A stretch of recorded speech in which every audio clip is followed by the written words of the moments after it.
Es nuevo La Voz de la Gallega, ¿no? Sí. Y por temas legales tiene que hacer como un aviso. Nos aparece un cartel que tenemos que poner continuar y el anuncio de audio. Mira, Porque había problemas con nada, si uno no quiere que suban una de su cara a internet, ujú, etcétera, ujú, entonces uno por lo menos sabe, oculta la cámara o avisa o algo de ujú. eso. Muy bien.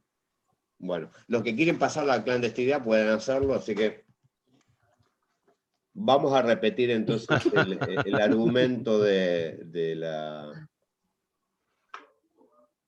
lo que estaba señalando. Decía de que la clase pasada estuvimos viendo los modelos de universidad, vimos algunas características del modelo, vamos a decir, original, la idea de la universidad medieval como una corporación, y después señalamos que a partir de la modernidad, de las transformaciones que se dan en las sociedades entre los siglos XVIII y XIX, que se caracteriza, entre otros aspectos, ¿no?, por la conformación de estados nacionales, las universidades adoptaron ciertos rasgos ligados al propio proceso de conformación del Estado Nacional. De ahí que decíamos que el modelo de Humboldtiano está asociado a Alemania, el modelo napoleónico a Francia, y así, pensando el modelo de la universidad inglesa, llegábamos a este modelo, que es el modelo norteamericano, que decíamos, a diferencia de los modelos anteriores, se caracteriza por esta idea de cumplir múltiples funciones. Esto es que no es solamente formar profesionales, no es solamente la investigación, no es solamente la formación de élite, sino que, digamos, una institución que tiene capacidad de cumplir estas diferentes funciones y que su estructura, decíamos, esta estructura modular, de high school, college, graduate school, digamos, que permite en cierta manera definir en cada instancia institucional algunas funciones. Bien, ahora, ¿qué pasa en América Latina? Y esto me parece que vamos a darle un poquitito nos vamos a detener un poquitito más. Las universidades para América Latina son instituciones importadas. ¿Mm? En este sentido, este rasgo hace de que en realidad las universidades se implantaron en América Latina de la mano del orden colonial. Y en ese sentido, vamos a decir que las universidades, su largo proceso de echar raíces en nuestro continente, en nuestro subcontinente, está muy asociado a las propias transformaciones, a las propias derivas que tuvo la conformación de las sociedades latinoamericanas. Entonces, digamos que el modelo que se trasplantó a América Latina fue más bien este modelo, vamos a llamar, napoleónico, en el sentido de la idea de una universidad formadora de profesionales. No vamos a decir del Estado porque todavía no eran Estados, estamos todavía en el orden colonial. Fueron más bien las instituciones que estaban asociadas a la formación de clérigos. ¿Mm? Y es por eso que en realidad el modelo medieval o el modelo de universidad colonial fue el que con distintas dificultades, ¿no? Sobre todo porque las sociedades latinoamericanas no tenían esa densidad y complejidad de las sociedades europeas. Pero digamos, el origen está en estas universidades coloniales que van a replicar un poco el modelo de las universidades españolas como universidades formadoras, sobre todo de los clérigos, que era, vamos a llamar, parte de las capas intelectuales de la sociedad colonial. Digamos que el proceso que van a sufrir estas instituciones también está asociado al propio proceso de independencia de las naciones latinoamericanas y de conformación de sus estados nacionales. En este sentido es que nosotros podemos encontrar en América Latina en las instituciones actuales, en distintos países, instituciones que vienen, así como en nuestro caso, la Universidad de Córdoba, cuyo origen es colonial. En muchos países la presencia de estas instituciones que vienen del orden colonial y que sobre todo vienen administradas por la Iglesia. Entonces, digamos que también las universidades van a empezar un proceso, comillas, de nacionalización y adoptar distintas características según los países. Yo señalo dos cuestiones porque en ese sentido Argentina tiene una particularidad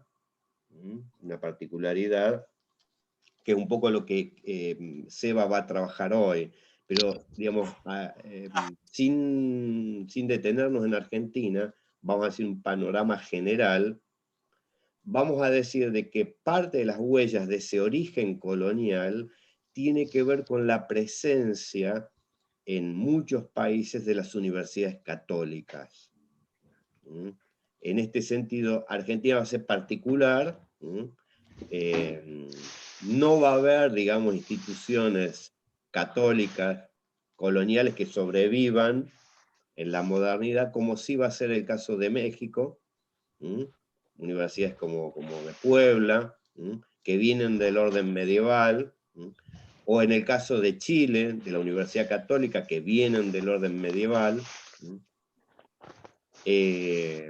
o en el caso de Perú, que tiene instituciones que vienen del orden colonial y continuaron en la modernidad, lo que hoy llamaríamos sector privado. Pero digamos, esto es importante porque en muchos países hay instituciones de la Iglesia que son constitutivas, digamos, de esas naciones. No se ve, como nosotros podemos ver en Argentina, el sector privado. Esto es una característica muy propia de nuestro país. Una segunda cuestión es que el desarrollo de las universidades en América Latina no fue el mismo en el área portuguesa, en Brasil. Las universidades en Brasil son de una creación más tardía. ¿Por qué más tardía? Bueno, porque el imperio duró más en Brasil y las élites brasileras fueron a estudiar a Coimbra, a la Universidad Medieval de Portugal.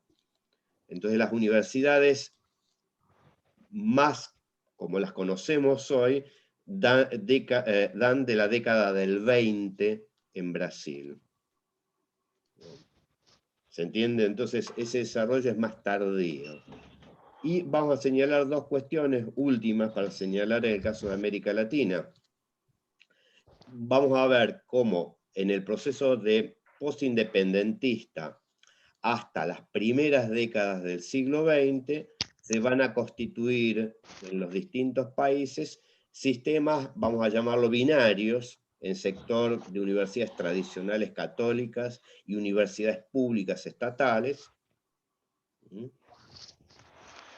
Primero, siendo muy pocas y selectivas instituciones, que hacia la mitad del siglo XX, los años 50 y 60, comienza un acelerado proceso de expansión en toda América Latina, en el cual de esas pocas universidades tradicionales, elitistas, etcétera, etcétera, se empieza a diversificar, diferenciar en instituciones, en carreras, en extensión, en toda la región. Cada país va a tener una evolución diferente en sus universidades. Y en ese sentido, este también es un rasgo muy latinoamericano, es de que la región, por un lado, va a ir retrasado en ampliar la escolaridad primaria y secundaria, y va a avanzar con una expansión universitaria. ¿Entiende la paradoja? O sea, Brasil no va a incluir todos los chicos hasta la década del 90, pero va a generar un sistema universitario muy fuerte, muy potente. O sea, la región va a convivir con analfabetismo y posgrado. ¿Mm? Muy bien. Vamos a señalar que esa evolución en América Latina va a ir dando diferentes influencias de estos modelos que fuimos viendo. Esas influencias, tiene que los silencio alguno,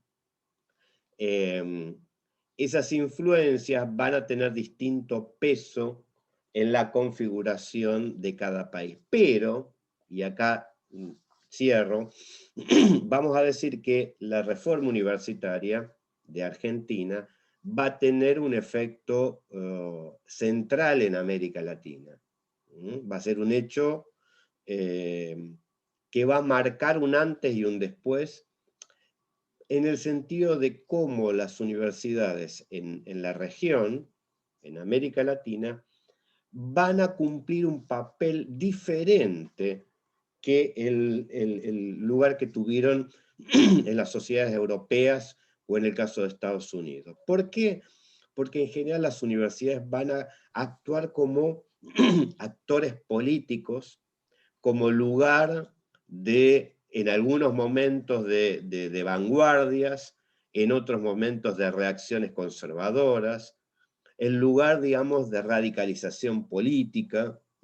La universidad va a ser un ámbito que va a jugar un papel en la historia de las naciones, como no lo va a tener en Europa.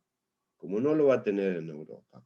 Digamos que Europa se va a haber que esperar hasta los años 60, el Mayo francés, la ocupación de las universidades en Alemania, Estados Unidos. Ese va a ser el momento que las universidades van a ser visibilizadas como un actor político, y más que las universidades van a ser los jóvenes. En América Latina podemos rastrear el papel de la universidad casi desde el origen de nuestras naciones y hasta la actualidad. Y es por eso que podemos pensar también como un modelo conceptual de universidad, la universidad latinoamericana. Dejamos esto por un lado para darle la palabra a Seba, que me interesa, digamos, no solamente que a partir de la experiencia que va a traer el peronismo a partir de la Universidad Obrera Nacional, que él pueda dar cuenta, bueno, por un lado, de esa herencia de la reforma, de los aportes que va a hacer el peronismo a pensar la universidad, y cómo en cierta medida reforma y peronismo nos pueden ayudar a pensar, bueno, nuestra realidad de la Universidad de las Artes. Así que bueno, ahora sí los dejo con Seba, para que te habilito para que compartas pantalla. Genial, buenísimo. Bueno, hola a todos y todas. Nada, retomando un poco con lo que decía Claudio, la idea de la exposición de lo que hoy quería presentar era más que nada ver si podíamos pensar, digamos, la realidad universitaria argentina en términos de dos modelos, o mejor dicho, de un modelo hegemónico que viene a ser contrarrestado durante la época del peronismo. A ver, voy a empezar con el tema de la compartir pantalla. Así. Compartir pantalla. Ahí está. Bien. ¿Pueden verla todos? Sí. Bien. Yo voy a presentar entonces. Sí, se ve. ¿Se ve? Bien. Voy a presentar en líneas generales más o menos cuáles son los distintos ítems que marcaron al reformismo en Argentina como modelo universitario, y cómo el peronismo viene un poco a romper con esta hegemonía que el reformismo tuvo durante prácticamente un cuarto de siglo, y de manera casi ininterrumpida durante la historia de la Universidad Argentina, ¿sí?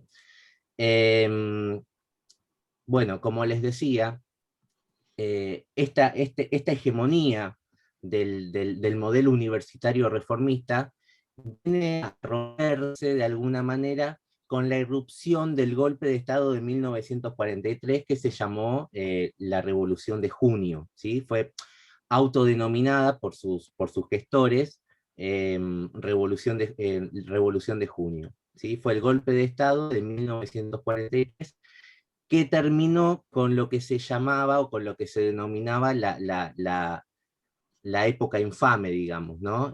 Los años 30 y todo un periodo argentino que empezó con el golpe de Estado a Irigoyen, ¿sí? La Revolución de Junio viene a dar un corte con este periodo de la historia argentina y, como ustedes sabrán, de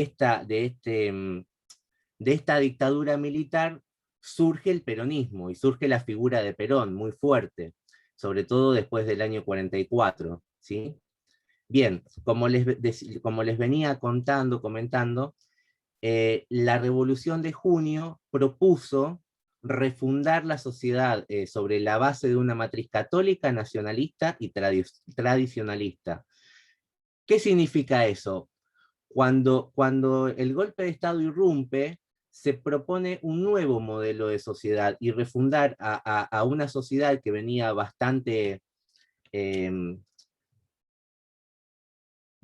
cuestionado el modelo institucional durante la llamada década infame, durante los 30. Entonces, este sector del ejército irrumpe en el poder y dice, bueno, vamos a refundar a la sociedad argentina sobre la base de algo, ¿no? Sobre una idea, sobre una matriz, y el ejército lo hace sobre la base de la matriz católica, ¿sí? Hay una idea de refundación social desde los lazos del catolicismo.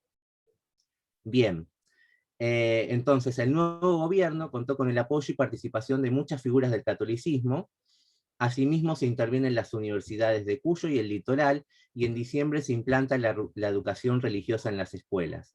Bueno, en relación a la universidad, la Revolución de Junio fue bastante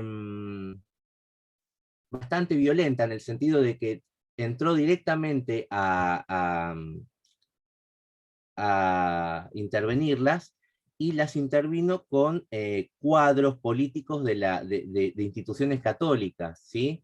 Digamos, el ejemplo más recordado es el de Bruno Jordán Genta, que era un católico de una línea muy antisemita, que ocupó el cargo de rector de la Universidad Nacional del Litoral, ¿sí? Ese es el caso más paradigmático de este periodo histórico, digamos.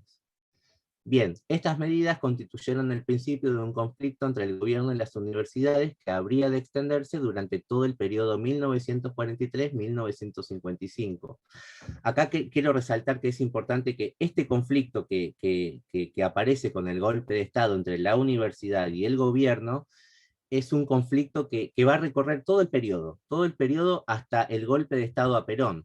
Es decir, que la universidad se transformó en un actor político de suma trascendencia y de suma oposición, de una oposición abierta primero a la dictadura militar y luego al gobierno, a los dos gobiernos peronistas que se sucedieron entre 1946 y 1955.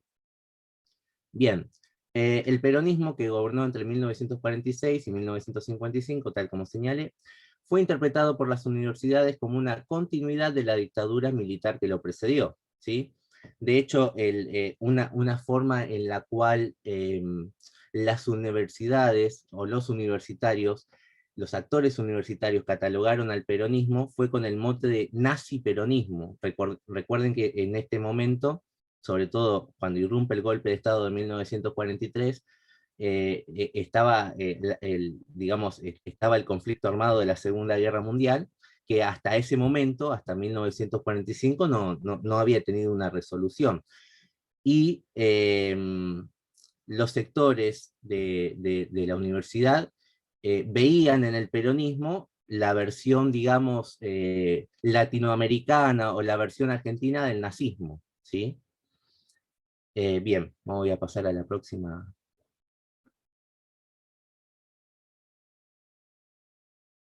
Ahí está. Bueno, acá quiero hacer un paréntesis y volver un poquito para atrás con el tema de la reforma, porque es importante cómo en términos, o es importante, creo yo, destacar cómo en términos de modelo, el peronismo representó un golpe a todos los postulados de la universidad reformista, ¿sí? Bien, en la reforma de 1918 inauguró un modelo universitario con un programa de autogestión institucional basado en la democratización interna y cuyas premisas centrales fueron la defensa de la autonomía respecto del Estado. Esta idea de autonomía es muy fuerte en la tradición reformista. El monopolio estatal de la enseñanza laica y gratuita, ¿sí? Sobre todo la idea del monopolio del estatal de la enseñanza. Esto se va a ver muy marcado en el conflicto post-peronista entre lo que es la laica y la libre, ¿sí? Es un conflicto que atravesó el gobierno primero de la Revolución Libertadora y después de Frondizi, sobre, bueno, si estaba bien o no implantar la educación religiosa a nivel universitario, o abrir, entre comillas, universidades libres. Bueno, otro punto muy importante del modelo reformista que quería destacar era la participación estudiantil en el gobierno universitario, constituido por el cogobierno entre docentes, estudiantes y graduados. ¿Sí? Este me parece que es un punto muy importante, porque también el peronismo acaba a entrar de lleno con el tema de la participación estudiantil, y también con el tema de la participación docente. En el caso de la Universidad Obrera esto se va a ver mucho más marcado, ¿sí? Pero este es un punto muy conflictivo donde el peronismo va a entrar de lleno a modificarlo. La asistencia libre a clases por parte de los estudiantes, la docencia libre, la periodicidad de la cátedra, la publicación de los actos universitarios y la extensión universitaria, ligada a prácticas de solidaridad obrero-estudiantil. Bien, es importante, creo yo, destacar que una de las cuestiones que más hincapié hizo la reforma en su momento es en esta idea de la extensión universitaria y pensarla en relación o como un puente entre los obreros y los estudiantes, ¿no? Y cómo, digamos, desde el reformismo se buscaba tejer una coalición, se buscaba ligarse a los sectores obreros, y esta unidad obrero-estudiantil se va a ver fuertemente cortada por el peronismo, ¿no? Digamos, esta relación que la reforma quiso tejer, quiso construir, se va a ver seriamente cortada. Y de hecho los obreros, durante el periodo 43-55, van a estar muy enfrentados al estudiantado universitario, muy pero muy enfrentados, porque digamos, la clase obrera fue, bueno, prácticamente toda peronista, ¿no? Toda la afiliación política de la clase obrera estuvo con el peronismo.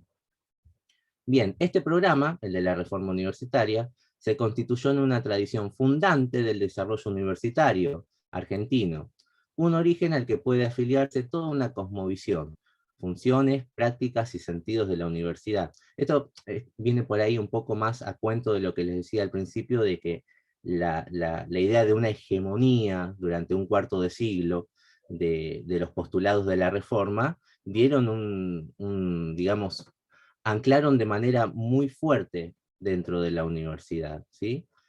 Bien, voy a pasar a ver si puedo. Bien. El tema de la universidad reformista y el peronismo, como yo les había dicho, fue una relación de fuerte enfrentamiento y de abierto enfrentamiento, ¿sí? El peronismo, como ya les había dicho, ya una vez en el poder, el peronismo vuelve a nombrar interventores, o mejor dicho, antes de irse la dictadura militar y traspasarle el poder al gobierno constitucional de Perón, Farrell vuelve a intervenir las universidades y digamos, con interventores afines al peronismo, ¿no? Entre ellos el más recordado es Oscar Ivanišević, que fue interventor de la Universidad de Buenos Aires. Bien, en 1947 el peronismo sanciona su propia ley universitaria en reemplazo a la que hasta ese entonces estaba vigente, que era la ley Avellaneda. Y los estudiantes en los consejos directivos pasaron a tener un solo representante con voz, pero sin voto. Una cuestión acá que no coloqué para no hacer muy largo el power, es que estos estudiantes tenían que estar, este estudiante, perdón, tenía que estar sorteado entre los mejores 10 promedios del último año de la carrera, o de la facultad en este caso. Entonces, acá desaparece la representatividad estudiantil, digamos, los estudiantes no votan a sus representados en el consejo académico o en el consejo superior, sino que el estudiante representante va por sorteo, digamos, ¿no? Aparece toda participación estudiantil en el gobierno de la universidad durante este periodo, desaparece absolutamente. Bien, pero como contraparte a estas cuestiones, también el peronismo impuso o propuso, creó un sistema de becas para que los estudiantes pudieran acceder a la universidad. Pensemos que hasta 1947 todavía estamos hablando de una universidad que estaba arancelada, no era gratuita, ¿sí? Entonces el peronismo en este marco piensa un sistema de becas para que los estudiantes puedan estudiar. Bien, como les decía, en 1949 el gobierno fijaría la gratuidad de la enseñanza universitaria, ¿sí? Luego de la sanción de la Constitución Peronista de 1949, se sanciona la gratuidad absoluta de la educación universitaria. Y esto trajo, o mejor dicho, devino este proceso en una significativa expansión de la matrícula universitaria, que pasó prácticamente a triplicarse. Entre 1955 y el periodo del gobierno de Perón, uno toma los números del 55, y la matrícula universitaria durante el peronismo prácticamente se triplicó, o sea, fue abismal la cantidad de gente que pudo ingresar a la universidad. Bien, en 1950 el peronismo organizó su propia agremiación de estudiantes universitarios, la Confederación General Universitaria. Esta organización que creó el peronismo fue una organización no tanto de constitución de personas, de estudiantes afines al peronismo, sino más bien fue una institución que el peronismo creó dentro de las universidades para poder competir de alguna forma, o poder, sí, tratar de quitarle peso político a la Federación Universitaria Argentina, que fue fue una creación de una organización universitaria de estudiantes que fue creada con la reforma universitaria y que hasta ese momento ostentaba tener todo el peso y la representatividad de los estudiantes en la universidad.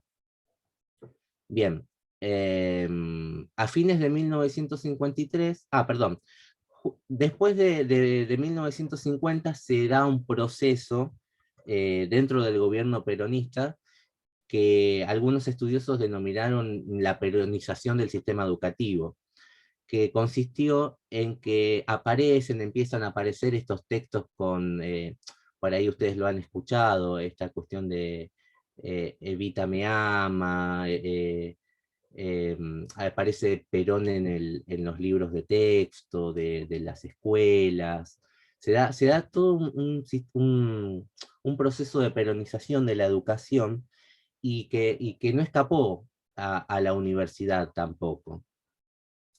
Y en este sentido, el peronismo instaló cursos obligatorios y comunes con el propósito de que cada uno conozca la esencia de lo argentino, la realidad espiritual, económica, social y política de su país, dentro de los marcos de la doctrina nacional peronista, ¿sí? Acá yo no lo puse en el PowerPoint, pero digamos, toda la idea de estos cursos comunes estaba enmarcada dentro de los marcos justamente de lo que se denominó la doctrina nacional peronista, que bueno, era digamos, la ideología del peronismo en, en determinados ítems, ¿no? Así que bueno, digamos que para sacar en limpio, en 1950, después de la sanción de la constitución del gobierno peronista, se da todo este proceso de peronización del sistema educativo y también de la universidad. Si bien en la universidad estos cursos fueron resistidos, no menos cierto es que el gobierno peronista intentó instaurarlos, y de hecho lo hizo, pero no con tanto éxito tal vez como en otros niveles del sistema educativo. Bueno, a fines de 1953 el peronismo sancionó la ley 14.297, que viene a reemplazar a la primera ley de 1947, y en el cual esta nueva ley establece que, bueno, pone, digamos, instaura la gratuidad de la enseñanza universitaria. También le da un marco jurídico dentro de esta ley a los cursos, digamos, a los cursos obligatorios y comunes que acabo de nombrar, enmarcados en la doctrina peronista, y se estableció, esto con respecto a los estudiantes, que era uno de los ejes que yo quería marcar, sobre todo cómo se fue cómo fue la conflictiva relación, ¿no?, entre los estudiantes y el peronismo. Se estableció en la ley, se establece la participación de un estudiante con derecho a voto, que antes no lo tenía, antes no tenía, con la ley anterior del peronismo no tenía derecho a voto, esta vez tiene derecho a voto, que provenga de una entidad gremial reconocida, o sea, la CGU. Es decir, el peronismo había instaurado la participación de un estudiante en los consejos directivos que pueda participar e incluso votar, pero para poder estar en ese lugar ya no era condición estar sorteado entre los 10 mejores promedios, sino la condición era provenir de una entidad gremial reconocida por la universidad, y la única, digamos, la única entidad gremial era la Confederación Gremial Universitaria, que era la organización del peronismo, ¿no?, a nivel estudiantil. Bien. En el marco de este contexto general que yo quise relatarles o quise exponer,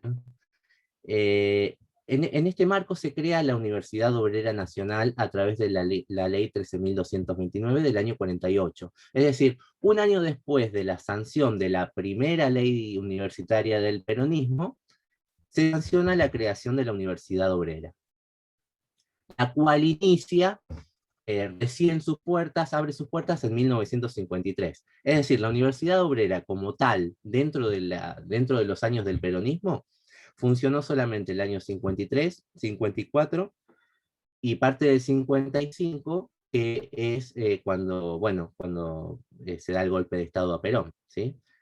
Bien, esta universidad fue pensada como el tercer ciclo de la Comisión Nacional de Aprendizaje y Orientación Profesional, y fue la única universidad creada por el peronismo. Esta universidad, la Universidad Obrera, a diferencia del resto de las universidades reformistas, del resto de las universidades que hasta ese momento existían, no aparece como una universidad autónoma, sino que depende de otro organismo que se llamaba Comisión Nacional de Aprendizaje y Orientación Profesional, que regulaba toda la enseñanza en términos de toda la enseñanza obrera, ¿sí? regulaba tanto las condiciones de trabajo de los menores en las fábricas como su enseñanza, ¿sí? Había constituido todo un ciclo de aprendizaje a través de 3 ciclos. El primer ciclo, que otorgaba los certificados de experto; el segundo ciclo, que otorgaba las escuelas fábricas, que otorgaba el título de técnico; y el tercer ciclo estaba constituido por la Universidad Obrera Nacional, ¿sí? Es decir, era un circuito que funcionaba de manera paralela al sistema, al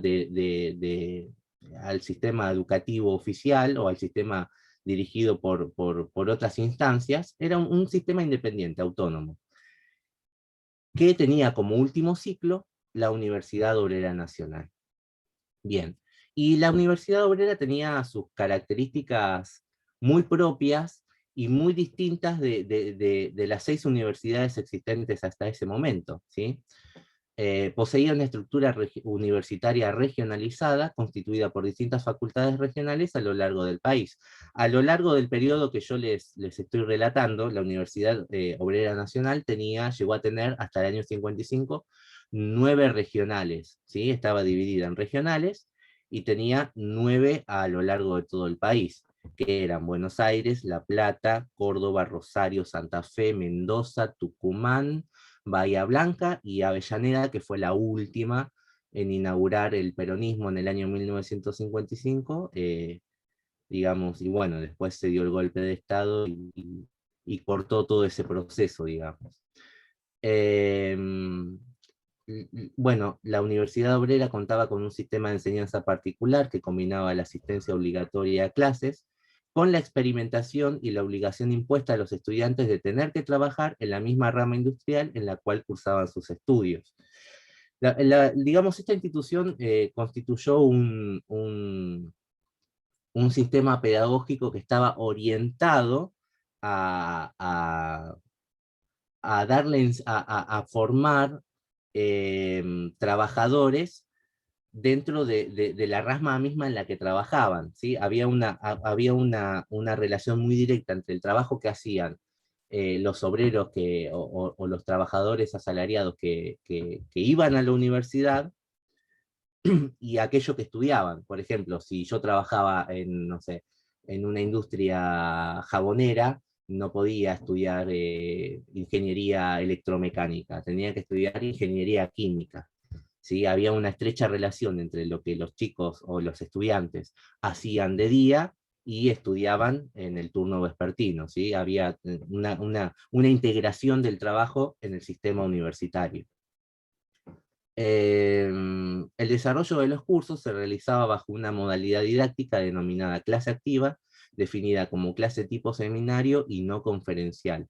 Digamos que la idea de esto era no tener cursos muy numerosos. En la Universidad Obrera el máximo de estudiantes permitidos por curso era de 30, y las clases de esa forma se permitían hacerse de una manera de tipo seminario, y y en contraposición por ahí a las clases conferenciales que se realizaban en universidades como la UBA o la UNLP, esas clases por ahí de esos teóricos muy numerosos, con un profesor con, no sé, 200, 300 estudiantes en un mismo aula gigante, digamos.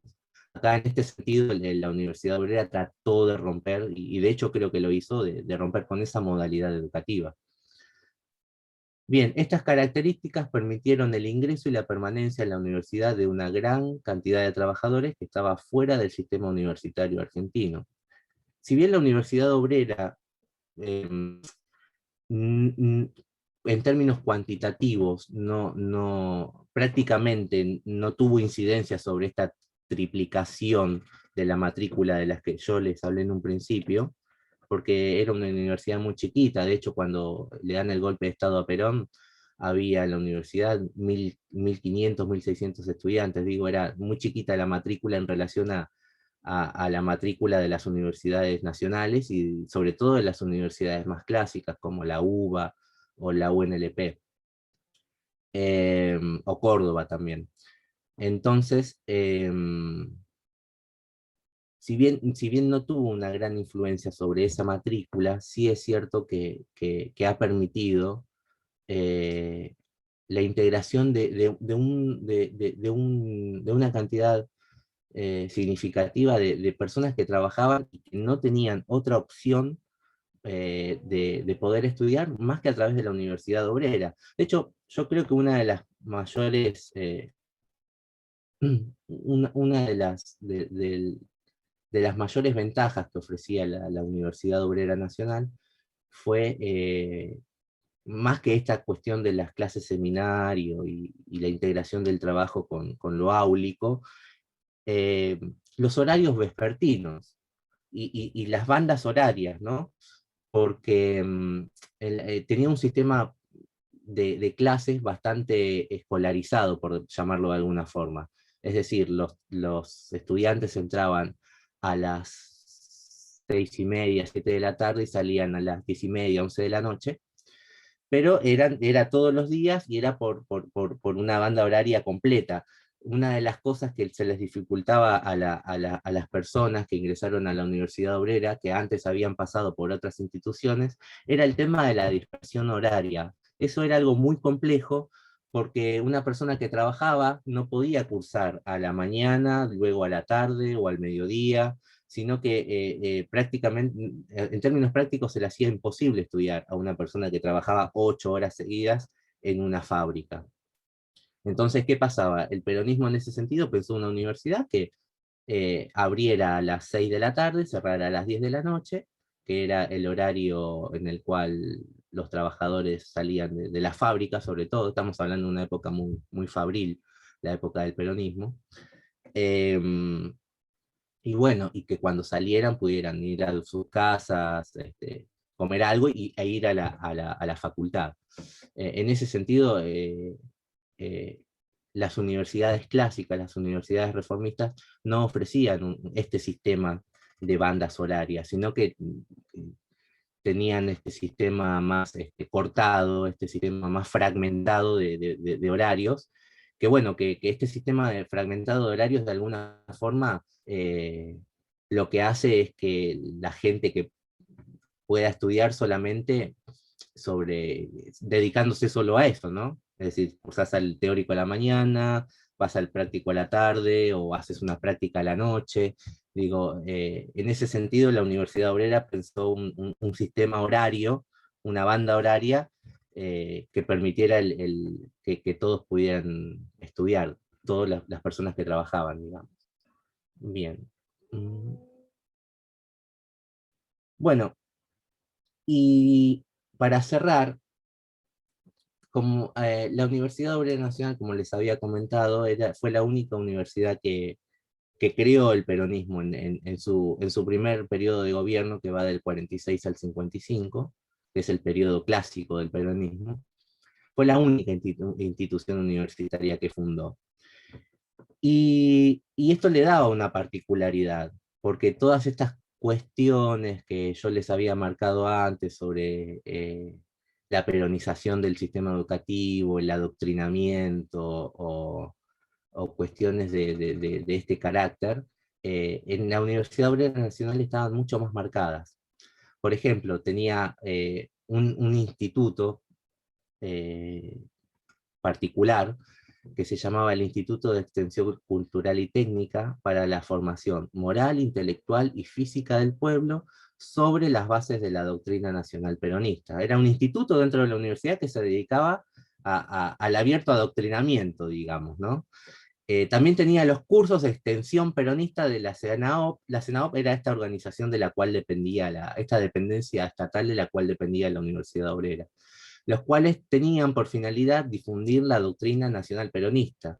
Era mucho más abierta acá la idea de adoctrinamiento y de peronización que en las universidades nacionales.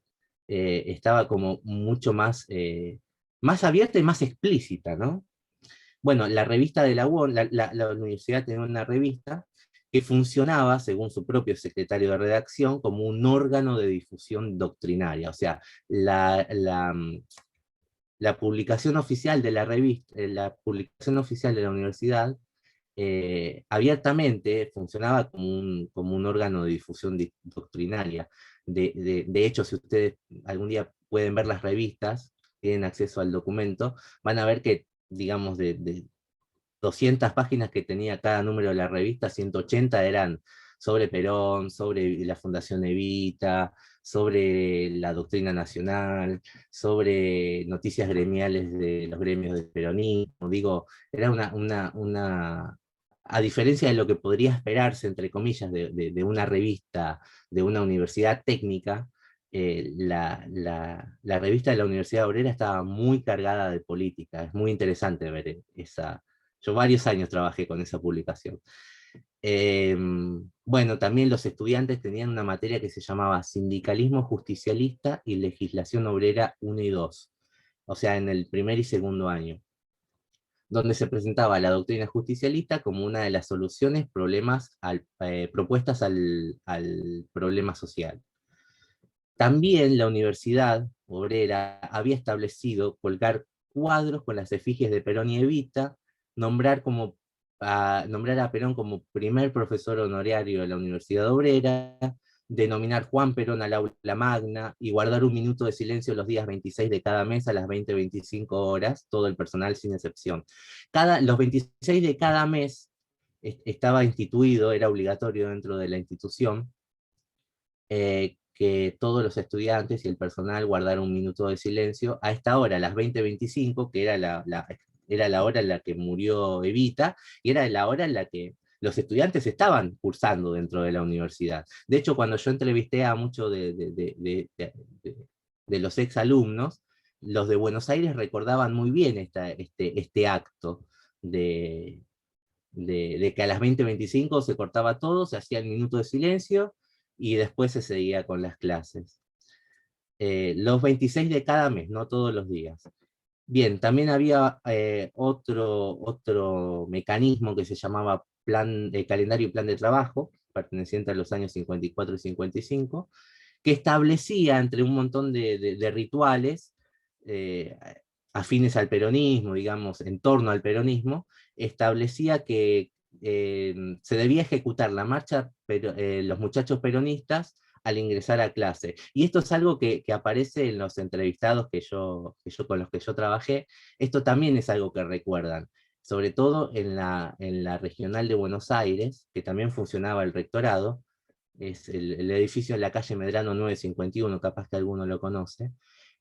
Cuando los chicos entraban a clases, entraban al son de la marcha los muchachos peronistas, y eso es algo que recuerdan todos de esa época. Y bueno, y en relación a los estudiantes, que era algo que era un punto que ya había marcado, en la Universidad Obrera Nacional no estaba contemplada la participación docente o estudiantil en el gobierno de la institución, y los estudiantes no podían llevar a la facultad libros impresos o volantes que no correspondan a la enseñanza que se les imparte, ¿sí? O sea, tenía un par de ítems el peronismo. En este sentido está bueno tomar la idea esta de la reforma universitaria, el cogobierno, ¿no? En la Universidad Obrera esto parece mucho más extremo, es decir, directamente estaba anulada la participación a cualquier estudiante en los órganos de gobierno de la universidad, ni siquiera estaba contemplada. Y los estudiantes no podían llevar libros impresos o volantes, o sea, cuestiones por ahí, qué sé yo, de la militancia política o cuestiones que no fueran acordes al peronismo, estaban prohibidas. O sea, había un fuerte control sobre el estudiantado de la Universidad Obrera. Bueno, así que nada, hasta acá esta exposición, espero no haberlos aburrido, y nada, quisiera poder abrir el debate, si es que se puede, y que me digan qué piensan sobre esta institución tan particular. De hecho, es una institución que ha sido ícono del peronismo, y ha quedado en el imaginario, tanto académico como social, ¿no? De hecho, ustedes en la ley de creación de la UNA aparece nombrada la Universidad Obrera, que era algo que le había comentado a Claudio hace poco, que me había súper llamado la atención, que estuviera ahí nombrada como, bueno, como un ejemplo de democratización del sistema educativo argentino.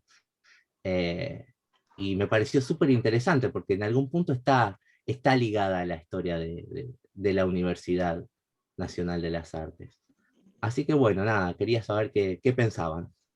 Muy Voy a bien, dejar de compartir. gracias, Seba. No, por Volvamos a... favor, espero no haberlos aburrido. Sí. Decía hace un rato, antes de darle la palabra a los que quieren participar, que quizás de la reforma se sabe más, y bueno, hace 2 años fue el aniversario.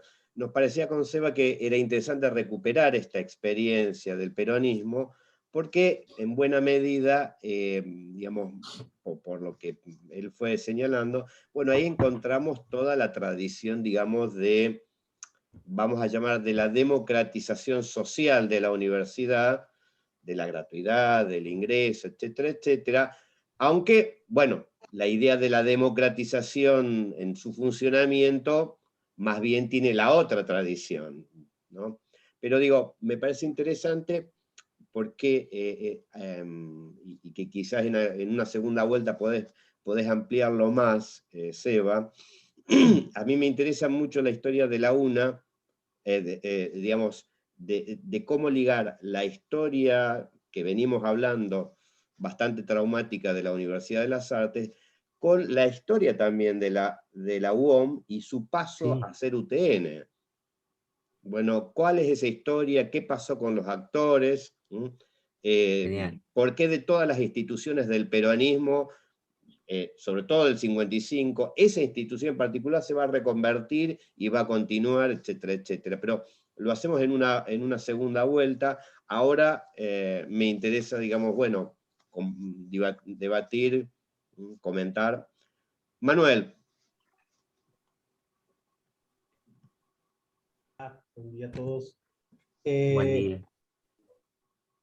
A ver, es muy difícil leerlo en contexto. Creo que usted lo marcó muy bien. O sea, es una democratización en el marco de un funcionamiento donde durante la primera experiencia peronista hubo un férreo control a las universidades. No fue el único espacio donde hubo un férreo control, digo, o sea, hubo intervenciones anteriores, eso también, digamos, no es para matizar. El problema, digo, es en función de la exposición que hizo Sebastián, que fue muy interesante. Creo que el aspecto crítico es muy difícil poder discutirlo, porque son cosas que efectivamente pasaron, ¿sí?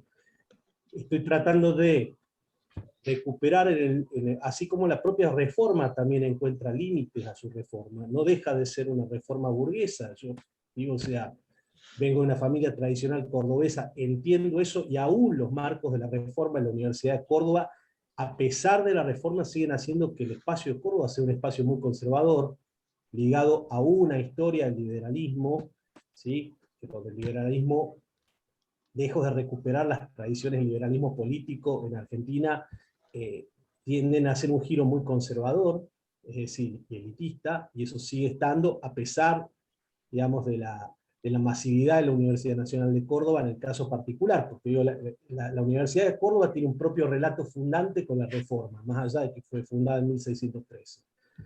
Antes Córdoba era un claustro. Bueno, no sé si Córdoba no es un claustro todavía, digo, tiene algunas marcas discursivas de una sociedad muy católica, donde la curia tiene una presencia muy fuerte. Y acá puede leerse lo mismo en otra tradición, ¿sí?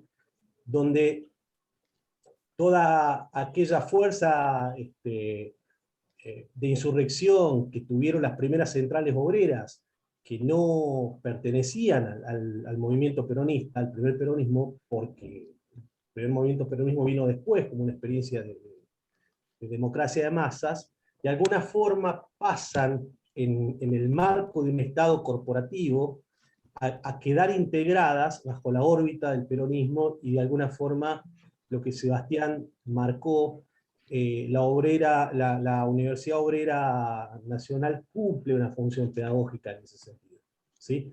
También hay que decir que la Universidad Argentina, heredera de la reforma, en distintos grados, digamos, más allá de la reivindicación de su autonomía, también tiene una pedagogía en función de tradiciones liberales, donde esas tradiciones liberales, en mayor o menor medida, son recogidas en dos vertientes.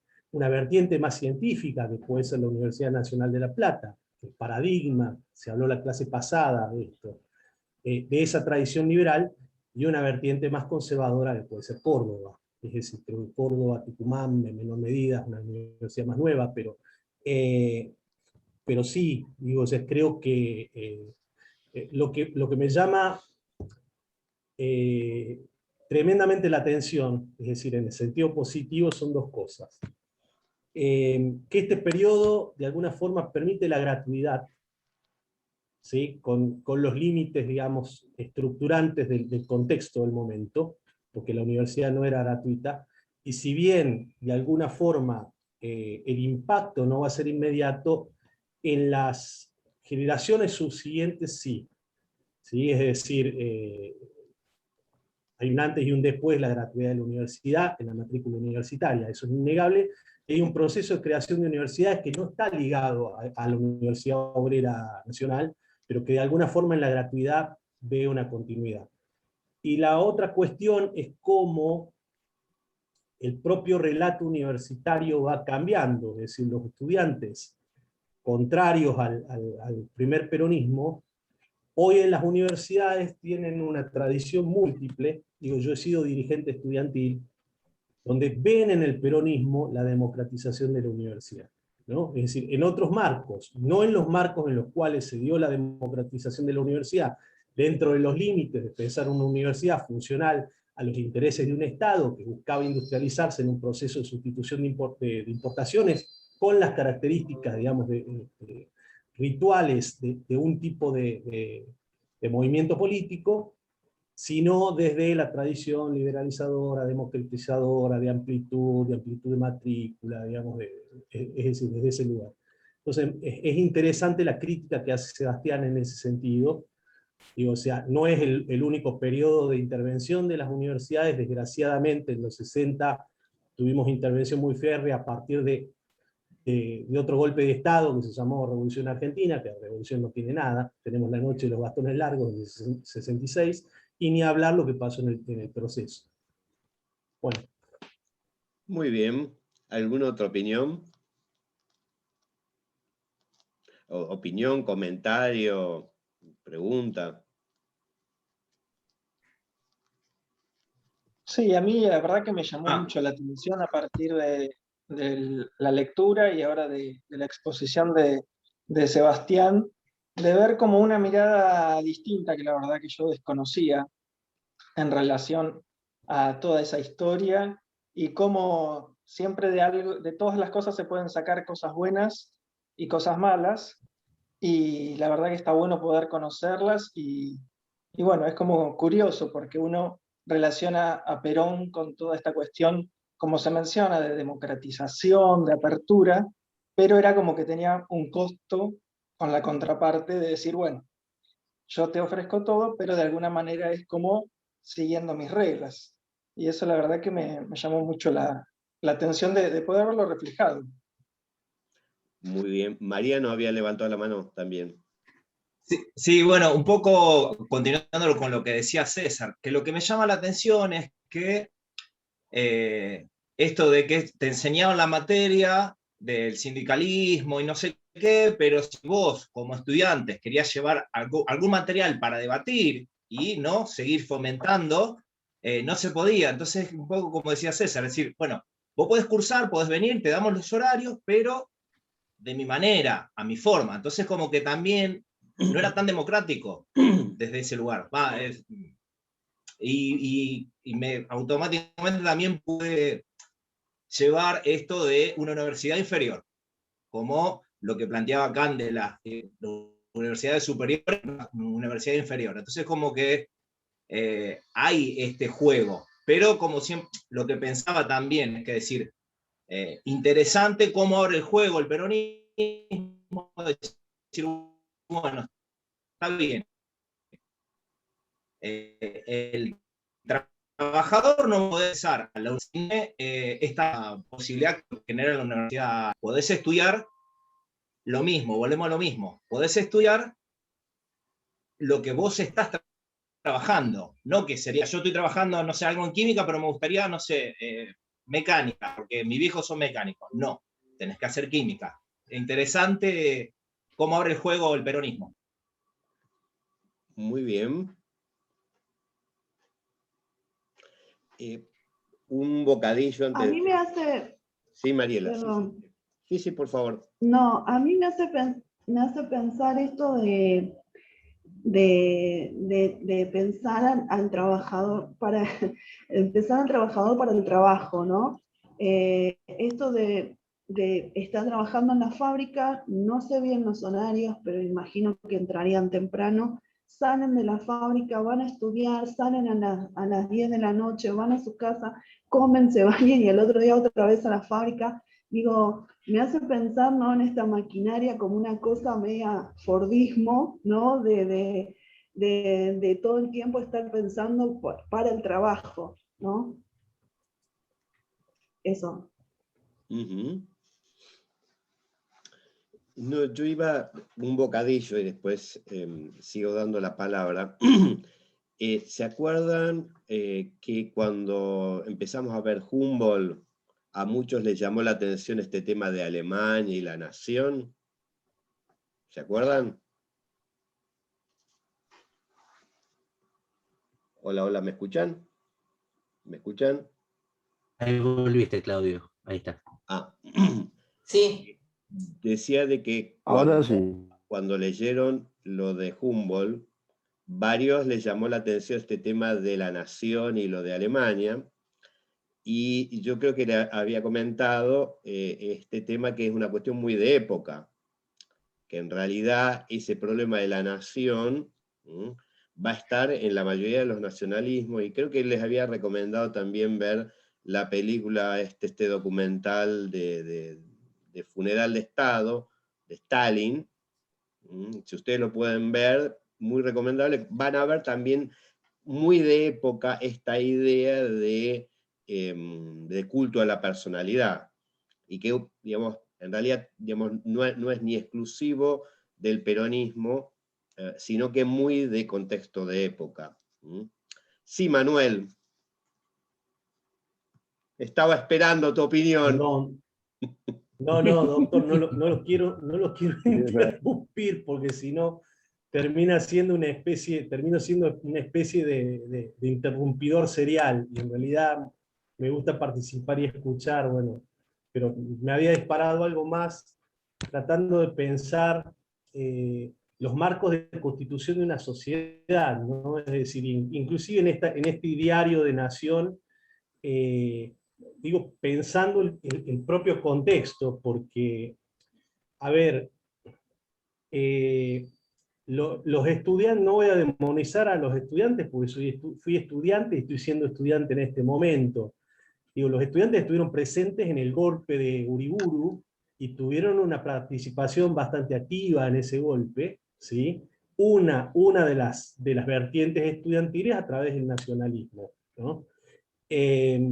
Es muy difícil poder, con los ojos de hoy, poder hacer una lectura tan completa como la que hizo Sebastián, y la que está haciendo usted también, en función de no hacer una toma de posición por esto, porque uno realmente lee críticamente el control que tuvo el Estado en este periodo de tiempo sobre las universidades, en el terreno de la autonomía, no puede uno no menos que ser crítico. Yo lo que pienso es que en realidad, un poco retomo lo que usted había dicho, nosotros estábamos y estamos hoy también en el marco de una sociedad tremendamente desigual. Tremendamente desigual.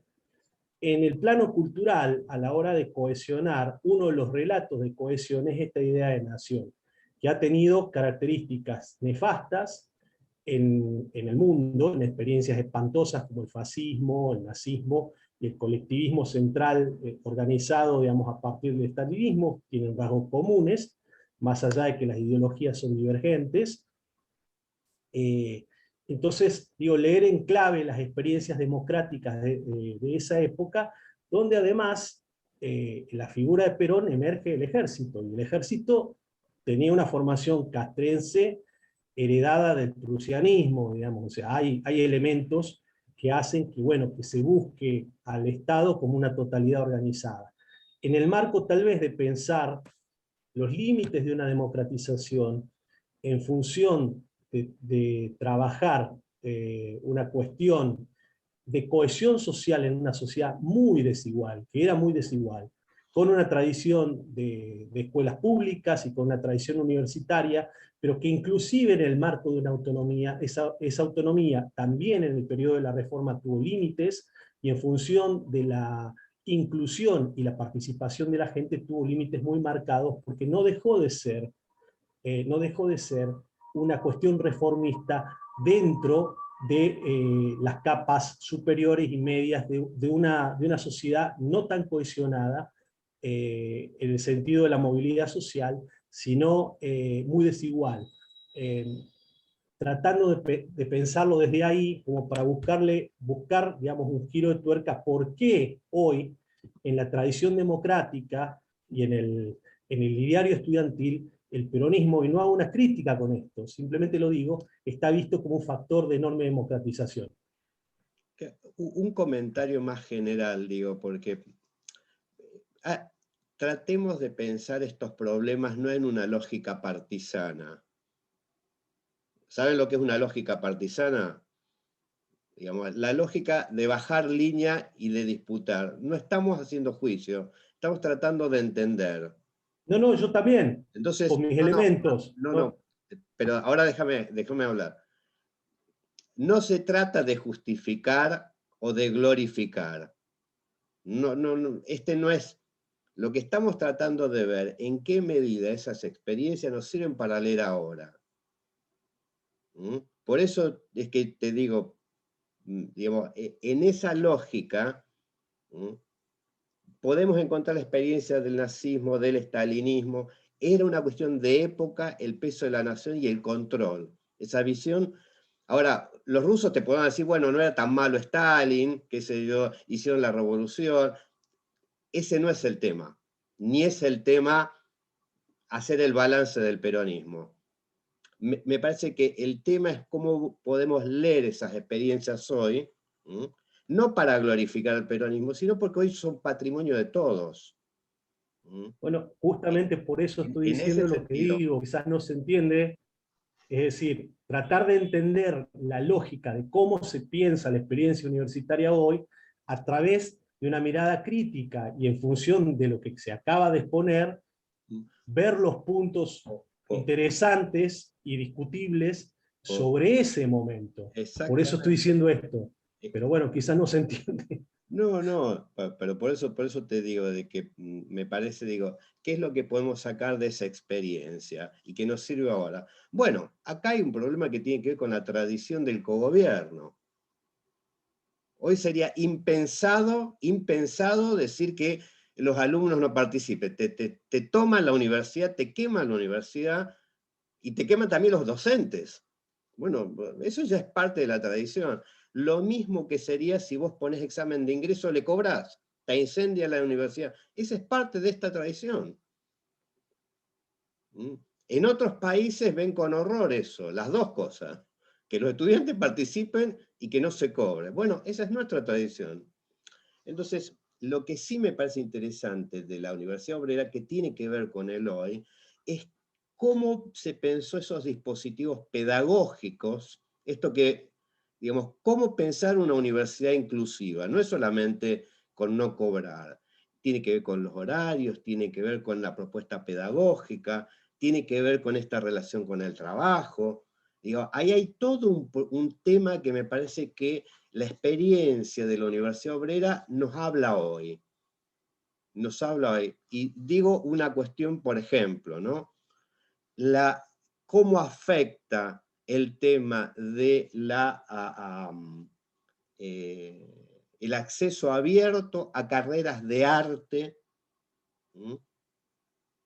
nos lleva a nosotros, estas instituciones, lo hablamos la semana pasada, tienen una tradición selectiva. Entonces la pregunta es, ¿cómo hace esta institución para pensarse como una institución inclusiva democratizadora? ahí nos interpela, ¿dónde vamos a mirar?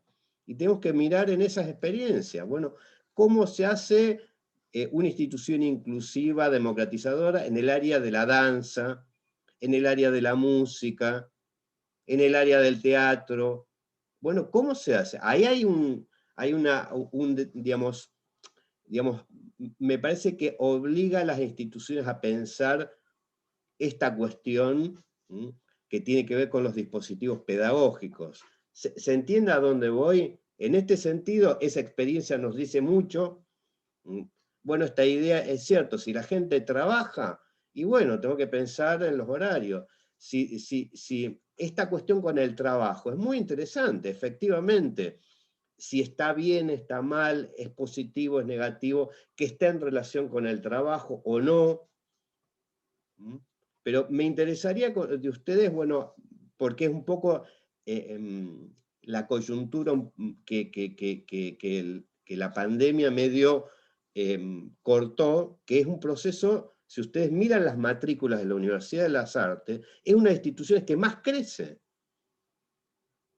Que más crece con la misma plata, digamos. Entonces, ahí no es solamente un tema de que entre, sino, bueno, cómo pensar en términos institucionales. ¿Se entiende lo que estoy señalando? Digo, me parece, a ver, ¿en qué medida nos puede ayudar esta experiencia? Perdón, profesor. Sí, yo lo que veo, ¿no? Es que incluso en esta época en que estamos, cuando yo comento que trabajo en la Universidad de las Artes, hoy hay personas que me dicen, ¿cómo? ¿Hay una universidad para las artes? O sea, es como que está pensado, lo relaciono con la Universidad Obrera, para profesionalizarse en la actividad que uno está realizando. Ahí la relaciono con la Universidad Obrera. Llama mucho la atención. Si bien tenemos una matrícula muy amplia, todavía hay gente que la piensa. Me acuerdo cuando en una época todavía se decía, vos porque estás con la guitarrita, porque les gustaba la música, tocar un instrumento, y hoy lo podemos ver con otra mirada. Eso, nada más. Bueno, sin ir más lejos, a mí lo que me sorprendió, yo trabajo en el Museo de la Cárcova, no tenemos alumnos, pero me sorprendió el año pasado en una materia que nos dio la rectora, Sandra Torlucci, donde ella comentaba que hoy en día, y seguramente mis compañeros que trabajan con alumnos lo saben mejor que yo, los papás que acompañan a sus hijos a inscribirse siguen preguntando, ¿y de qué van a salir a trabajar? ¿Cuál va a ser el título para que después puedan trabajar, ¿no? O sea, está todavía ese inconsciente de decir, este título me tiene que dar trabajo. Así que eso me llamó la atención. Ocurre cada vez menos en la universidad donde estamos nosotros, pero bueno, ocurre, pero mucho menos. ¿Qué es lo que ocurre mucho menos? Me perdí ahí. Que la alumna acompañada por el papá y le dice de qué va a salir trabajando. Sigue ocurriendo esporádicamente, pero no tan frecuentemente como años anteriores. Y igual sacando la pandemia, ¿no? Obviamente. Pero, ¿y respecto a esta pregunta sobre el trabajo? La pregunta la siguen haciendo. ¿Cómo andan? Yo soy Marmolini. Yo trabajo en la parte del SINO, que es la parte del ingreso a la universidad, que abarca el Departamento de Artes Dramáticas, Movimiento, Música y Crítica. Tenemos un numerito ahí de carreras. Los mails, porque ya actualmente no viene nadie, siguen llegando muchos mails, recién dijo el compañero que no llegan, pero siguen llegando muchos mails, inclusive de parte de los padres o madres, consultando. Quizás en los departamentos no se llega a notar porque ya en los departamentos ya pasaron el SINO, ya pasaron el ingreso, o sea, ya vinieron los padres a preguntar en realidad de qué iban a salir trabajando. Pero inclusive si no son los padres, son los mismos chicos los que preguntan. Bueno, y esto, ¿qué me da? Bueno, esto te dan, vas a ser licenciado en actuación, vas a ser actor nacional, y, a ver, entre paréntesis, y perdón, voy a descarrilar un poco, no sé si esto lo van a subir en YouTube o qué, vas a tener que romperte el cocó, vamos a decirlo, vamos a ser un poco más académico, vas a tener que romperte la cabeza para hacer lo que te gusta, lo que estudiaste, lo que siempre quisiste, pues siempre te llega el mail, ay, no, yo soñaba con ser actor, ok, buenísimo, ahora tenés que estudiar. No me interesa tu sueño, no es por ser ortiga, pero esta es la documentación que tenés que presentar, esta es la página que tenés que leer, bienvenido a la universidad. Yo estuve en muchos colegios, estuve en todos los cambios de EGB, ESB, EG3, LPP, no sé en qué año terminé, si terminé en tercero de polimodal, o en quinto, o en sexto, pero una cosa que puedo asegurar, fui a 11 colegios, ninguno por problema de conducta, sino por diferentes cosas. Ningún colegio te enseña a estudiar en la universidad. Arranqué en la UBA, en el CBC, leía los libros, no me fue mal, aprobé 3 materias y después justo se abrió esta carrera, pero aprobé 3 materias en el CBC y sinceramente el primer cuatrimestre me arrancaba los pelos de la cabeza, porque leía los libros, leía como Kant, todo lo que era pensamiento científico, me quería matar, lo que sería un equivalente a Estado, sociedad, universidad, era como muy complejo, me acuerdo que iba a rendir y veía los pies que sacaban unos afiches que medían 7 metros, y yo dije, no tengo ni idea, esa parte del afiche yo no la leí. Hay diferentes tipos de alumnos, eso es algo que son la minoría realmente los que se esfuerzan mucho por querer hacer lo que les gusta. Lo que siento en la universidad esta, que es de arte, es que hay muchos que vienen al voleo, y en su minoría, y eso se puede corroborar por la cantidad de gente que egresa, y la gente egresa o no egresa normalmente por 2 motivos. Egresan porque, bueno, les gustó, les interesó, quieren seguir laburar de eso, dedicarse a eso, y los que no egresan es o porque no les funcionó, porque se dieron cuenta que no era lo suyo, o encontraron otra cosa y no pudieron continuar el estudio. Pero lo que tiene esta universidad, las universidades públicas, es la reincorporación, que la gente puede volver siempre. Eso es algo que siempre destaco y defiendo de la universidad pública. A veces discutimos varias veces con la mina, la universidad pública, no, que la UBA no tiene aula. Fui a la UBA, trabajo en una universidad. Falta presupuesto, eso es lo que siempre respondo en todos los trabajos que preguntan alguna opinión personal sobre la universidad. Siempre digo que falta presupuesto, porque si tuviésemos más presupuesto tendríamos más infraestructura, y obviamente eso es directamente proporcional al famoso ingreso irrestricto, por el cual todo el mundo y las 1000 personas que traen documentación, las 1000 personas van a poder cursar. Pero el tema es que esas 1000 personas, 800 te presentan la documentación, 700 se anotan a materias y 600 cursan. Entonces, no creo que sea una cuestión creo que es una cuestión netamente de interés de la persona. Ya cuando viene un padre a preguntar, digo, algún día voy a hacer una estadística, voy a hacer un seguimiento. Esa persona no termina, esa persona no se anota, esa persona no aprueba, me parece.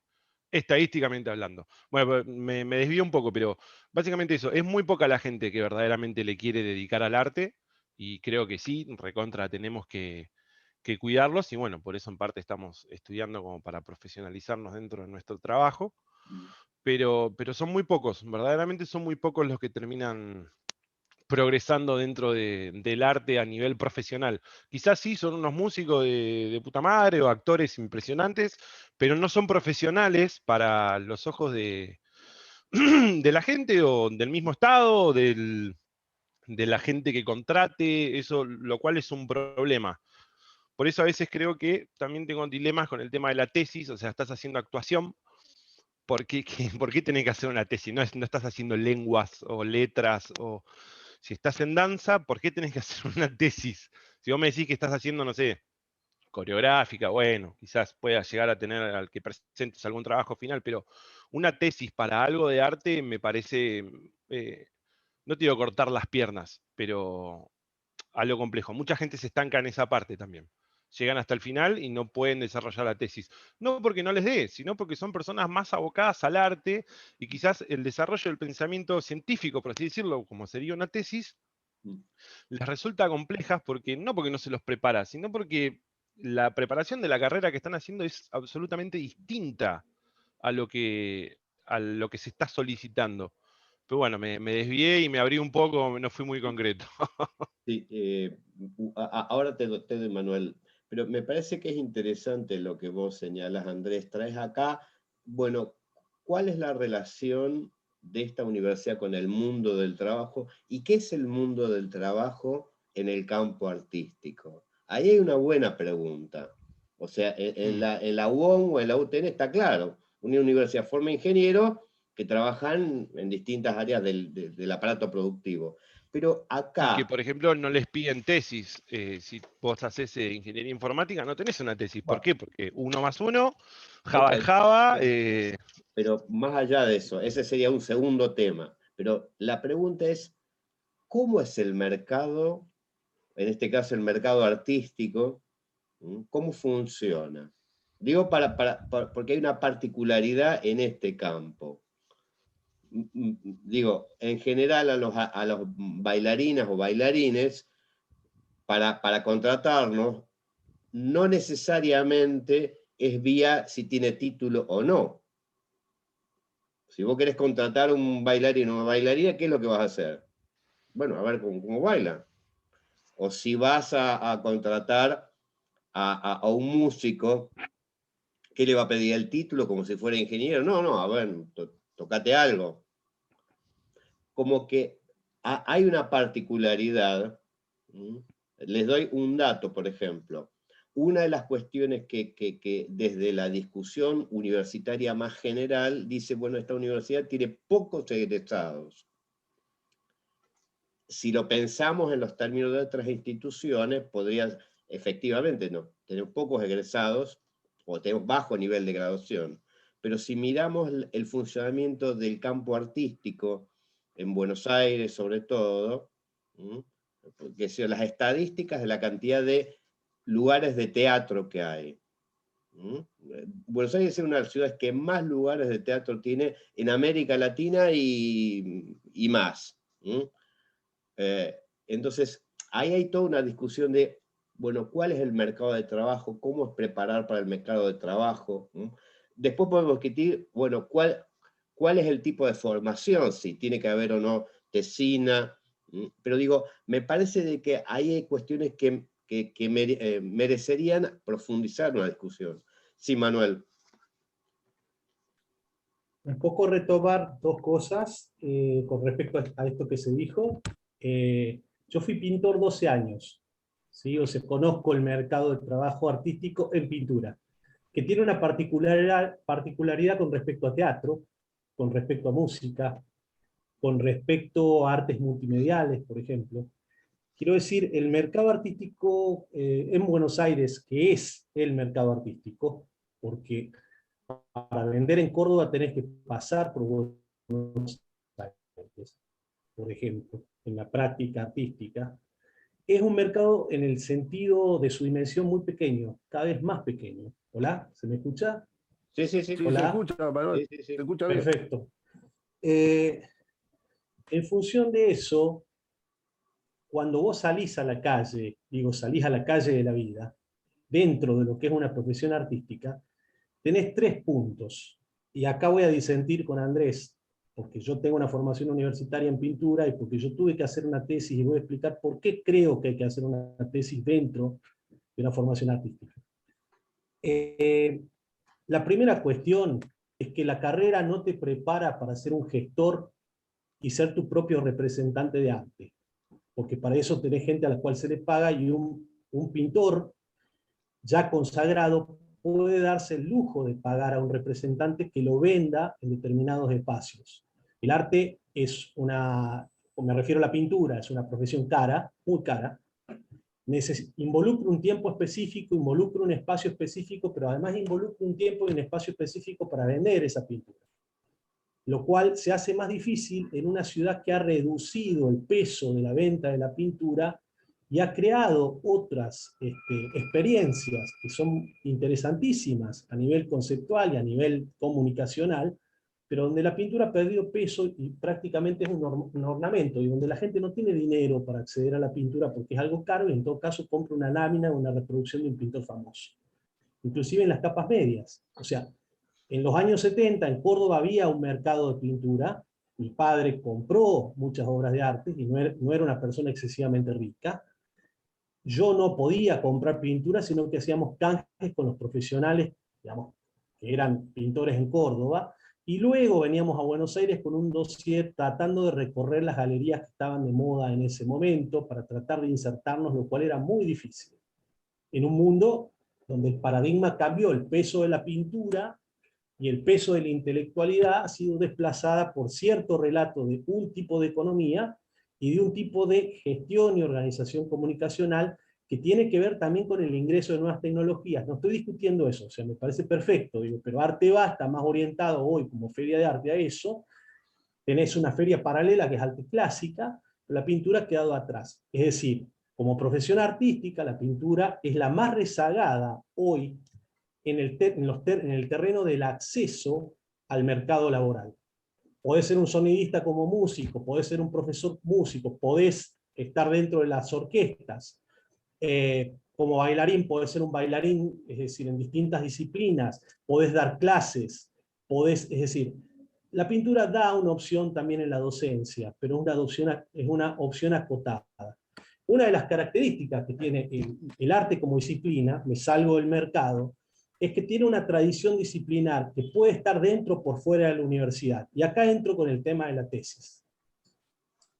Una tesis de pintura, en mi caso particular, es una doble tesis.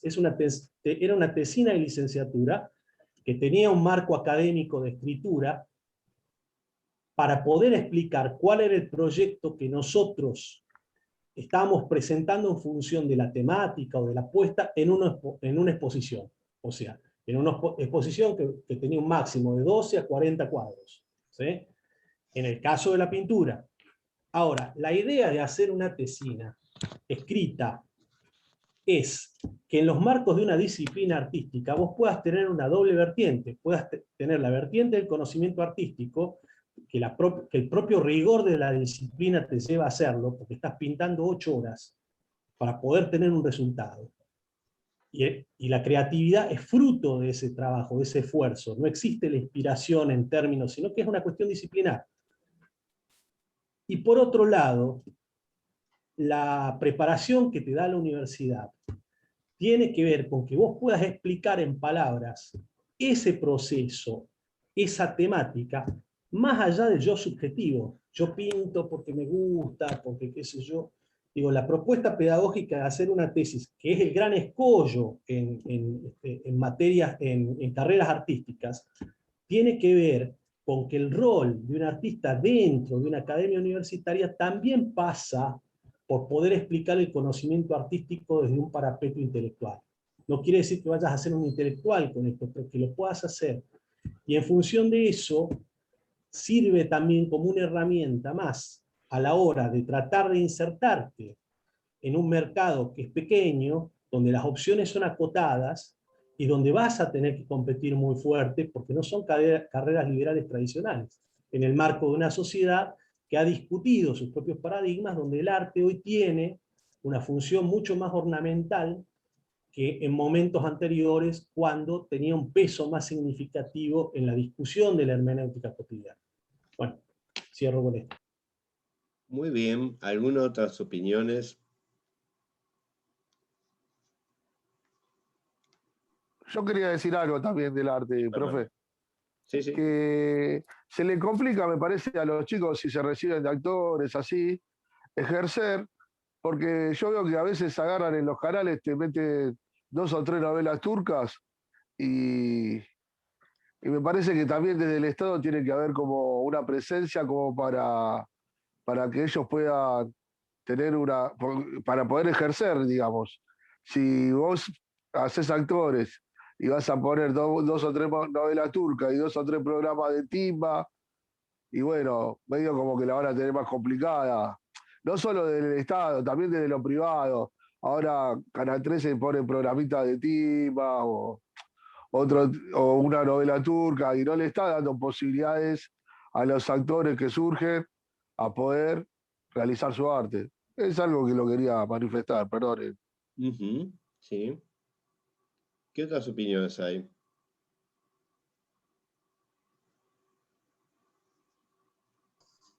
Hola. Mauricio. Uy, para que... Sí. Hola. Te escucha. Con respecto a las carreras que tal vez en la universidad son muy largas, entonces por ahí no contemplan la actualidad. Yo hablo directamente, de repente, la carrera que viene a ser letras, pero en la UNA, arte de la escritura, tiene cantidad de materias que en realidad se tuvo que reformar ese plan porque era demasiado extenso y quiero decir, al estudiante, al ingresante, se encuentra con esa tremenda cantidad de carga horaria. Resulta, si no tenés nada que hacer, o sea, no tenés que trabajar, no tenés que pagar ninguna para dedicarte exclusivamente, qué sé yo, a los 20 años, a estar ahí en una universidad que te puede pasar todo en la vida. Entonces, las carreras deberían contemplar básicamente acortar todo, simplificar, digamos, porque me parece que para los tiempos que corren y a futuro, las carreras artísticas tan extensas me parecen que no van de la mano con los tiempos de hoy en Latinoamérica, y todo lo que implica eso, me parece como observación. Y con respecto a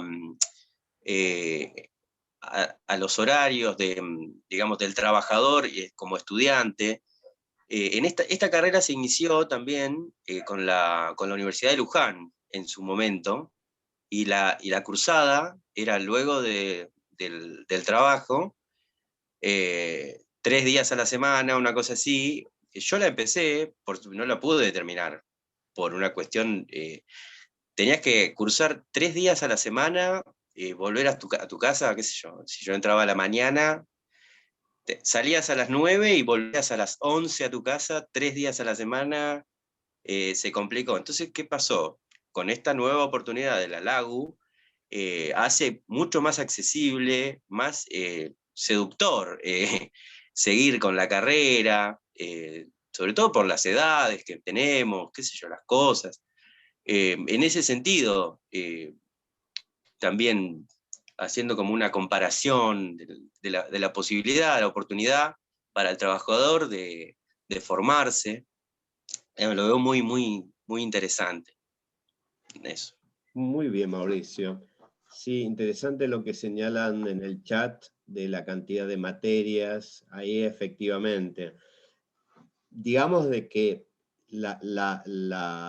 digamos, las carreras y las instituciones preexistentes de la UNA tenían esta característica, que también lo hablamos en alguna, este carácter, digamos, más de formación de artistas. O sea, unas instituciones más bien de, digamos, de élite en este sentido, y que ahora, digamos, en esta transformación, pasan a ser instituciones que plantean romper este criterio de élite. Ahora, ahí hay una tensión, por eso me parece interesante la discusión o conversarlo, porque es la idea, digamos, de cómo compatibilizar este mandato, que aparte es su tradición, de formación de artistas, y de hecho la UNA es heredera de instituciones de una larguísima tradición que formaron el campo artístico y que es parte del activo que tiene esta institución. Pero bueno, ¿cómo se compatibiliza esto con, digamos, las transformaciones que podemos pensar en el campo laboral artístico? Y pensar, bueno, no solamente con el mercado laboral, sino con las transformaciones también del campo artístico de sus disciplinas. Desde las tradicionales, digamos, distinciones de plástica, música, etcétera, etcétera, bueno, ese campo se ha complejizado, y cómo a su vez pensar respecto a, digamos, en cierta manera, cómo pensamos las carreras para dar cuenta de esas distintas cuestiones. Entonces, ahí me parece que hay un terreno que creo que, si bien se ha avanzado en los últimos años, me parece que todavía estamos en los inicios de esta discusión, y que por supuesto también tiene que ver con el formato de las propias unidades académicas, con cómo van planteando sus transformaciones, ¿no?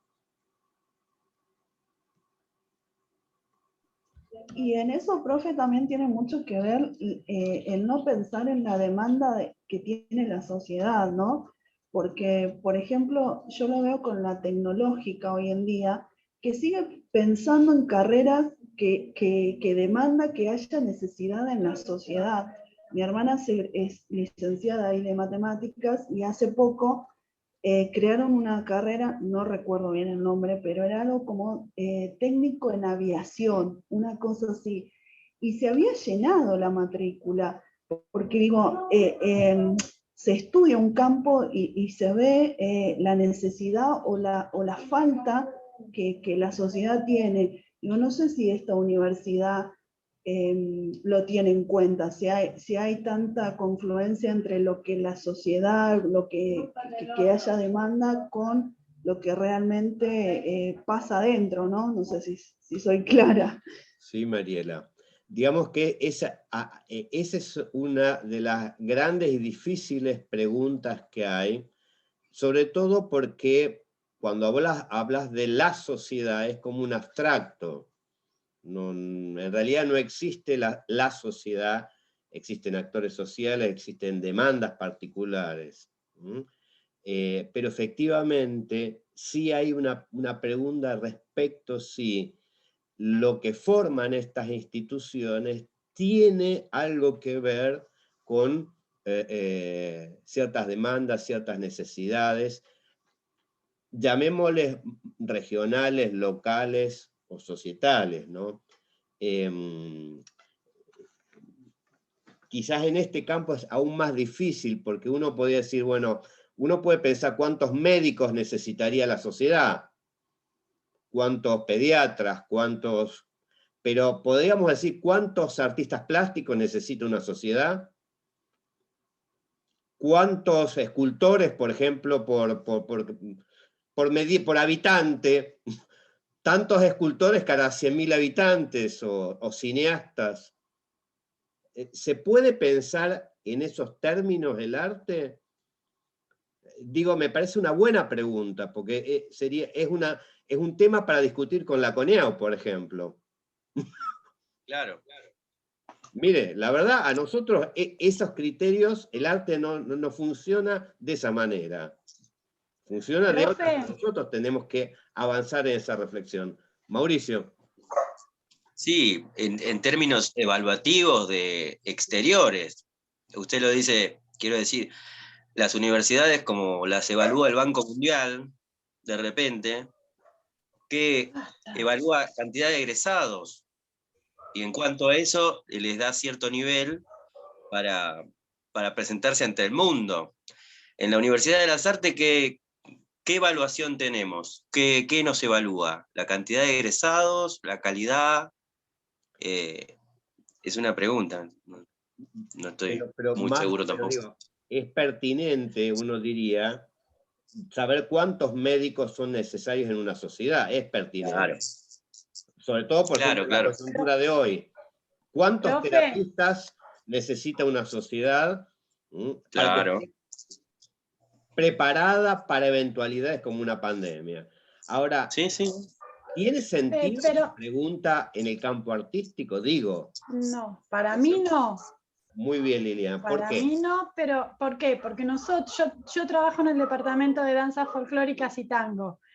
Y nosotros hicimos una reversión de todo, si es necesario. Al contrario, se introdujo la materia danzas desde la primaria, desde el jardín, que no estaba. Me parece que el arte por ahí se enfoca. Hay que ubicar, no sé si es necesario o llevar el arte a los lugares para que accedan. Yo igual amo mi trabajo, amo estar en el departamento de danza folclóricas y tango, y ya que un artista, un músico, pues tenemos carrera de instrumentos criollos, que un músico de mediana edad venga hacia nosotros a profesionalizar lo que ya sabe, porque el músico sabe siempre. Es un logro. Es genial que vengan. Los chiquitos, los chicos que vienen a cursar, ellos ya bailan desde que la cuna. Y les cuesta, sí, les cuesta un montón, un montón. Tardan, no lo hacen en 4 o 5 años, depende de los momentos políticos también que se pase, porque hay momentos políticos donde no pueden estudiar, tienen que correrse, cursar una sola materia, correrse, hay muchas cosas que van atravesando, pero me parece que el arte se lleva, para llevarlo. Eso es todo. Muy bien. Estamos sobre la hora, pero se me ocurre algo para no dejar así tan abierto este tema, que vamos a volver y volver varias veces, ¿no? Pero vamos a incorporar, la semana que viene abrimos otra unidad, que vamos a volver a los temas más macro de la expansión del sistema universitario, pero me gustaría enganchar algo de esta discusión con la que viene y vamos a incorporar un texto fuera de programa. ¿Vieron? Como si fuera un bonus track, un tema fuera de programa, un poco en la línea que Liliana vos planteabas, que es, vamos a incorporar el documento de la UNESCO, se llama Declaración de Lisboa, donde plantea la idea del lugar del arte en la educación en general y en la educación superior en particular.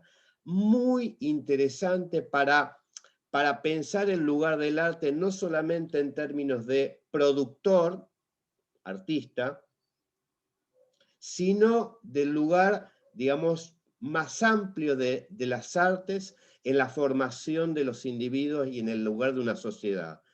La UNESCO plantea un documento muy interesante porque va a avanzar en algunas claves para pensar qué funciones, qué tareas deben plantear las instituciones de educación artística, por llamarla de alguna manera, en el sentido amplio. Entonces ustedes van a tener algunos documentos, ahí tenemos para leer, ¿no? Un trabajo de Adriana Chiroleu, otro de mío y de Adrián del Valle, pero vamos a combinar con esos materiales esta declaración de Lisboa, de la educación, del lugar de las artes en la formación. Y para volver a esta discusión respecto a oferta, demanda, graduación, tampoco ver solamente la tensión entre mercado de trabajo o producción artística, que en realidad es un poco más complejo.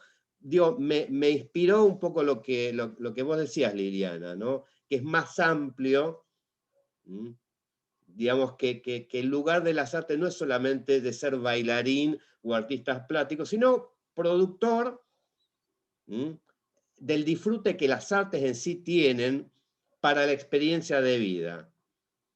¿Se entiende? O sea, puedo pintar, puedo bailar, puedo tocar la guitarra mal, bien, no importa, no importa. Importa lo que enriquece a la vida, la producción y no solamente la apreciación. Bueno, sobre esto el documento de Lisboa es muy interesante, así que si les parece, lo incorporamos, lo subimos al campus y lo vamos a leer en relación también a las otras bibliografías que tenemos. y retomaríamos el jueves que viene en esta visión macro, pero vamos a darle un espacio a discutir este documento de la UNESCO. ¿Les parece? ¿Sí?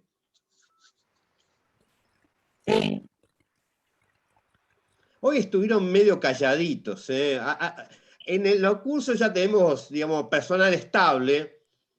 Manuel, Mauricio, son ya parte del equipo de cátedra, pero el resto estuvo un poco medio calladito. Vamos a incentivar un poco más hacia la circulación de la palabra. ¿Vale? Bueno, les mando un abrazo fuerte, fuerte, fuerte, cuídense y nos vemos el jueves. Gracias. Gracias. Gracias, hasta luego. Suerte, profe, gracias, cuídense. Gracias, profe. Por supuesto. Chao, chao. Se desconectan, por favor. Ah, cierto. Lorenzo. Lo que pasa es que no nos queremos desprender de vos. Gracias. Esa es la verdad. Hacemos todo con Sebastián para que te quedes, y no. No, yo el otro día saqué todo y lo seguía escuchando. Digo, bueno, lo tienen que desconectar de ahí. Muy bien. Seba, nos conectamos y nos desconectamos, ¿vale? Salgo, a ver qué. A ver. ¿Me ayudás a ver cómo hago después? Te dice salir. Ahora tengo un ayudante, bueno, gracias. Bien, muy bien. Genial. Gracias. Nos vemos.